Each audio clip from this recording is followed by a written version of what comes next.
लकल हम्द या अल्लाह अस्सलातु वस्सलामु अलैका या रसूल अल्लाह अम्मा बाद। सिलसिला है नाज़रीन के सवालों के जवाब देने का। नाज़रीन चैनल के वीडियोस के कमेंट्स में सवालात लिखते हैं, हम उनके जवाबात पेश करने की सआदतें हासिल करते हैं। दीगर नाज़रीन से अर्ज़ है कि आप भी अपने सवालात को कमेंट्स में ज़रूर लिखा करें। इंशाअल्लाह हम आपको आपके सवाल का जवाब भी पेश करने की सआदतें हासिल करेंगे।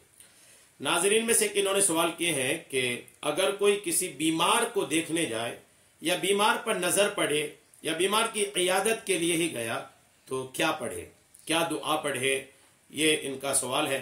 मैं इंशाअल्लाह जवाब पेश करता हूँ कि बीमार समेत किसी भी मुसीबत ज़दा, किसी भी तकलीफ में पड़े हुए शख्स, किसी बला में मुब्तला शख्स को अगर कोई देखे तो क्या दुआ पढ़े, मैं वो आपको वो दुआ पेश करता हूँ। एक ही दुआ है, वो आप मुसीबत ज़दा भी पढ़ सकते हैं, किसी बला में मुब्तला शख्स को देखकर भी पढ़ सकते हैं, किसी बीमार को देख करके, कोई तकलीफ में है उसको देख करके भी आप ये दुआ पढ़ सकते हैं। बहुत अहम दुआ है, एक ही दुआ कई चीज़ों के काम आ रही है, इसलिए आप इस दुआ को तवज्जो से सुन लीजिए, अपनी डायरी में नोट कर लीजिए, लिख लीजिए और याद कर लीजिए। इंशाअल्लाह इस दुआ की आप खूब बरकतें हासिल करेंगे। सीखने वाले जो होते हैं ना, उनको चाहिए कि एक छोटी सी डायरी बनाएं। एक छोटी सी डायरी आपके पास होनी चाहिए कि जहां पर दीन की कोई अहम बात आपने सुना तो आप उसको नोट कर लें, उसको आप लिख लें। लिखने का फायदा यह होगा, जैसे एक हदीस पाक में है कि क़य्यदुल इल्म बिल किताब, आपके नबी फरमाते हैं कि इल्म को लिख करके बंदी बना लो, कैद कर लो। तो इल्म को अगर आप लिख लेते हैं ना तो वो आपकी कैदी हो जाता है, जो आपने लिखा, क्योंकि आपके पास लिखा है तो आप कभी भी उसको देख करके पढ़ करके अपना रिमाइंड कर सकते हैं। अगर भूल गए तो फौरन देखकर याद कर सकते हैं, और अगर आपने लिखा नहीं तो ये होगा कि अगर याद है तो है, नहीं है तो परेशान कि अब याद ही नहीं आ रहा है, दिमाग पर जोर डाले कि याद नहीं आ रहा है, परेशानी है। इसलिए आप कोशिश करें कि इल्म जो है इसको लिख कर कैद करना सीखें। हुजूर सरवर आलम सल्लल्लाहु तआला अलैहि वसल्लम ने इरशाद फरमाया, हदीस पाक लिखिए और उस दुआ को भी लिखिए।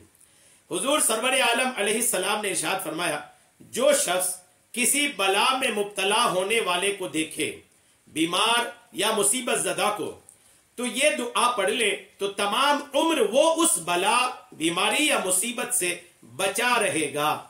बड़ी फजीलत इस दुआ की यह है कि अगर आपने इसको पढ़ लिया ना तो जिस बीमार को देखकर आप पढ़ेंगे, जिस बला में मुब्तला शख्स को देखकर पढ़ेंगे, जिस तकलीफ में मुब्तला शख्स को देखकर आप पढ़ेंगे ना, तो वो तकलीफ, वो बीमारी, वो बला उम्र भर तक आपको नहीं होगी।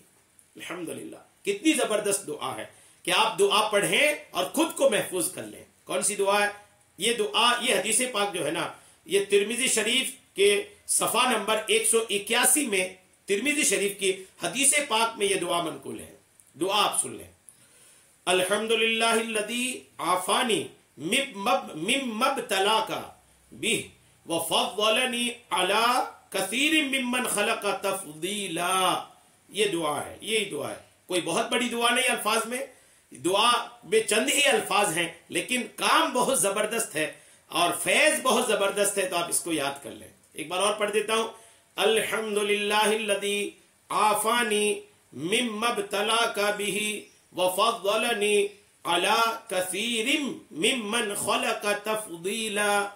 आप इसको याद कर लें, और याद कर रहे हैं इसको नोट कर लें। और कोई भी मुसीबत ज़दा, किसी भी तरह की मुसीबत में मुब्तला शख्स को, किसी भी बीमारी में आदमी है, उसको देख करके आपने अगर पढ़ लिया तो बरकत ये हासिल होगी कि आप बीमारी से महफूज रहेंगे। अल्लाह ताला हमारे तमाम बीमारों को शिफा अता फरमाए और तमाम सेहतमंदों की सेहत की हिफाजत फरमाए।